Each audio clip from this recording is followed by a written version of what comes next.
Your body speaks its mind.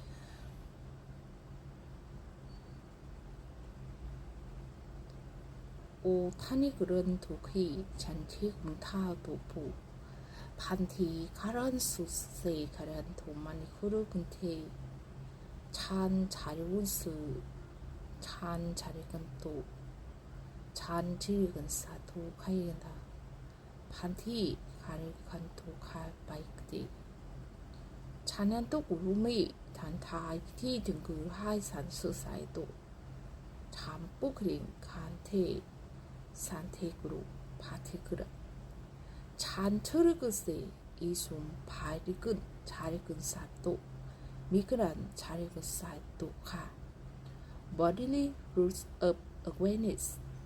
I lived an extraordinary event. I took a ship from Hamburg to Los Angeles. I took a ship because I didn't want to fly. I didn't want to be dumped back into the country in 12 hours.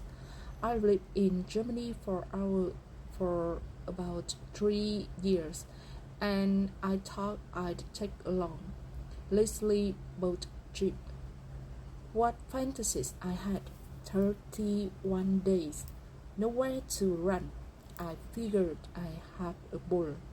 So I boarded the ship, and the steward said to me, "Which cabin do you want?" I said, "What do you mean? Which cabin do I want? Don't I have an assigned cabin?" He said, "You can have any one you want. You're the only passenger." 31 days.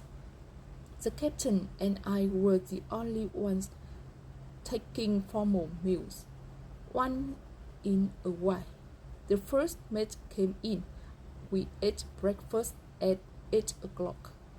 The second morning out, I get down just in time to see the steward turn the clock back 15 minutes. We eat in 15 minutes, he told me. I said, "But it's 8 o'clock. "No," he said, "we just passed the meridian. It's got to go back." This went on every day. I come down and find the steward turning the clock back. It meant that I ate breakfast later and later because I was still getting up according to the schedule I've been keeping when I first got on board. But there came a point when I refused to have breakfast 4 hours after I got up. I started to eat when I was hungry. I was the only passenger for $5. The steward was my friend, and he fed me when I wanted to eat. I went to the table to keep the captain company, but not for breakfast. So I found myself on my own clock, and the more I began to feed myself when I was hungry and sleep when I was tired, the more I began to experience the world in an entirely different way.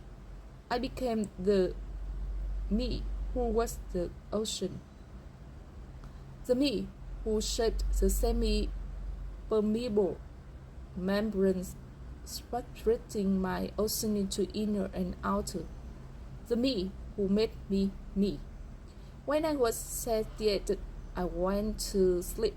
I woke up hungry, recharged with excitement. "Oh," I said to myself, "the rhythm of walking and sleeping, standing and lying down has to do with being excited.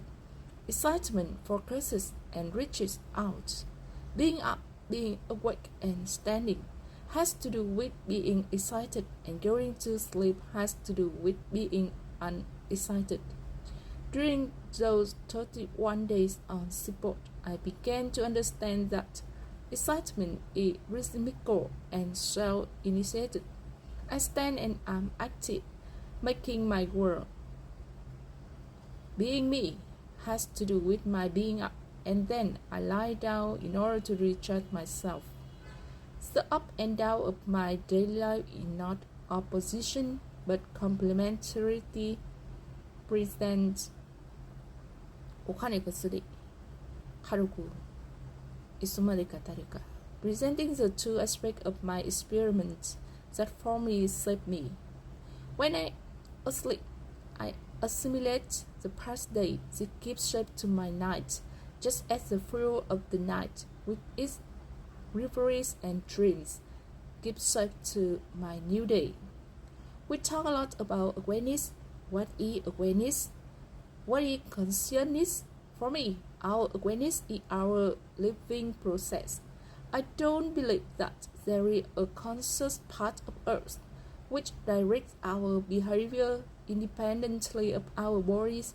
What I believe is that our biological process is spread at moving, feeling, perceiving, and making patterns of meaning forms our field of experiencing that we call knowing.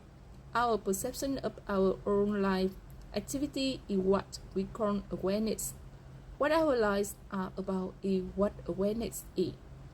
If I imagine myself to be an oceanic field, a web patterned sea, which oscillates and pulsates, my awareness is that part of me which is excited.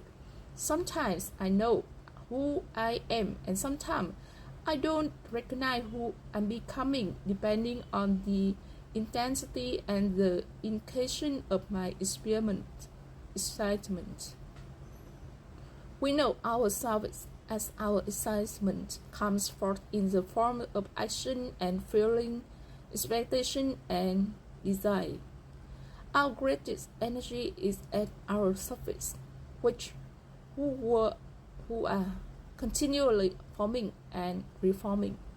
Our boundary is the place where our excitation defines us, where our experience emerges as us, our shape, our particular person. The primordial ocean shrouds up is a wave forming individuation. The ecstasy and anguish of the human situation is that we live and perceive the form of our life in the intermediate present, and standing up as we do, we are able to see into the distance, the future, as we live these two aspects of now at the same time. No other animal's excitatory patterns expand the now in this way. No other animal is so full of the energy that reaches out and shapes that which is not yet there. Waking, standing, and walking take us out of the ocean, that unbounded space where we are pure expansion. On the ship from Europe to America, I discovered that my awareness is actually the process of my excitement trusting toward form. The unbounded finding boundaries is what awareness is. The continuum of our self-forming is what we are conscious of. Lying down flattens and broadens our excitement, our awareness, our self-feeling, making our boundaries less differentiated. Stemming up intensities our excitement and deepens our awareness, our self-feeling, as we recognize ourselves in the sphere of gravity. Standing is the trust of our self-forming, of individual our living lives, of creating a lifestyle. In getting up, we shape the space for new response and new focus. We experience new forms of pleasure, new patterns of expressing our love for another. Sound becomes speech and acquires the distinctions of language. The emotions of waking and standing form the human body, the human awareness, the awake body is our consciousness. 어카니건 수도 미국으로 문득해란스 이주마 다리고 수때 가르고또 미래근세 가르곰타 뿌르고메키 가라하스니 그때 가르곰빠 빠빠그르 헤니그르 은사테 가라포크로 빠그 기레간띠 카